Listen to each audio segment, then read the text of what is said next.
Good evening, students. Consider a neutron of mass m of kinetic energy E and a photon of same energy.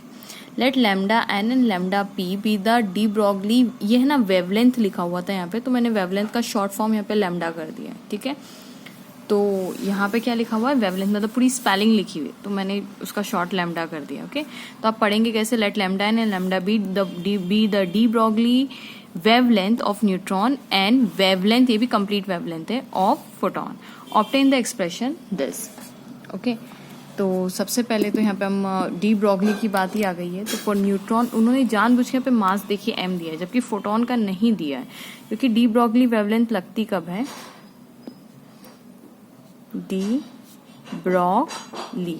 D Broglie wavelength क्या होती है, जो किसी particle matter होते हैं उनके पास वेव उनकी जो होती है, तो हम किस फॉर्मूले से डिनोट करते हैं, हम बोलते हैं L lambda is equals to H upon P होता है. H is the Planck constant, P क्या होता है, मास. मोमेंटम क्या चीज होती है, मास इनटू वी. ओके, तो यहाँ पे ये उन पे लगती है जिनके पास मास होते हैं. फोटोन पे ये इक्वेशन नहीं लगेगी क्योंकि फोटॉन्स आर मासलेस. ठीक है, चलिए पहले डी ब्रॉगली हम फॉर न्यूट्रॉन सॉल्व कर लेते हैं ना. लैम्डा एन नाम दिया है तो हम भी लैम्डा एन नाम दे देते हैं.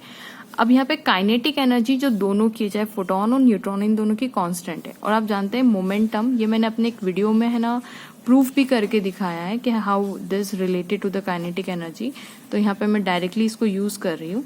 तो मोमेंटम और एनर्जी के बीच में ये रिलेशन है. व्हाट इज ई, यहाँ पे काइनेटिक एनर्जी, मैंने काइनेटिक एनर्जी को ई से डिनोट कर दिया है. Okay, so this is my first equation. अब आई फोटोन की बारी. अब फोटोन में क्या चीज है, ये हमने किसके लिए सॉल्व किया, दिस इज फॉर न्यूट्रॉन. अब फोटोन में आप डी ब्रॉगली नहीं लगाएंगे क्योंकि फोटॉन्स आर मासलेस, तो रादर उनमें क्या लगता है, E is equals to H nu. और ई दोनों का कॉन्स्टेंट है तो मैं यहाँ पे भी ई रख रही हूँ. ठीक है, E is equals to H nu. और न्यू क्या होता है, C by lambda. Lambda P कर दो. What is lambda P, lambda P is the, बोला हुआ है क्वेश्चन में, B the drop for the neutron and for the photon. ये फोटोन की वेवलेंथ है. Okay, photon wavelength. बस हमारा काम हो गया. इसको थोड़ा सा इधर उधर कर दीजिए. Lambda P is equal to क्या आ जाएगा, एच सी बाई ई. अब ये हमारी फर्स्ट इक्वेशन हो गई, ये हमारी सेकंड इक्वेशन हो गई. बस हमें रेशो ही तो पूछा था उन्होंने, तो रेशो हो जाएगा lambda N upon lambda P. That would be equals to lambda N की वैल्यू आ जाएगी H upon under root of 2me divided by lambda N की value divided by H C upon E.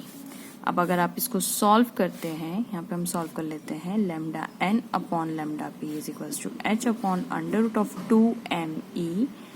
Multiply करेंगे तो पीछे की reverse हो जाती है अपॉन एच सी. ठीक है, एच से एच गया.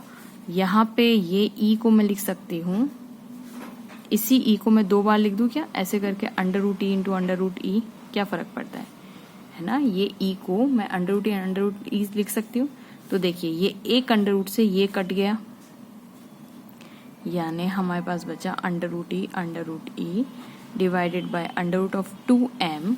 और ये अंडर रूट ई यहाँ पे भी है इंटू सी. तो ये और ये गया.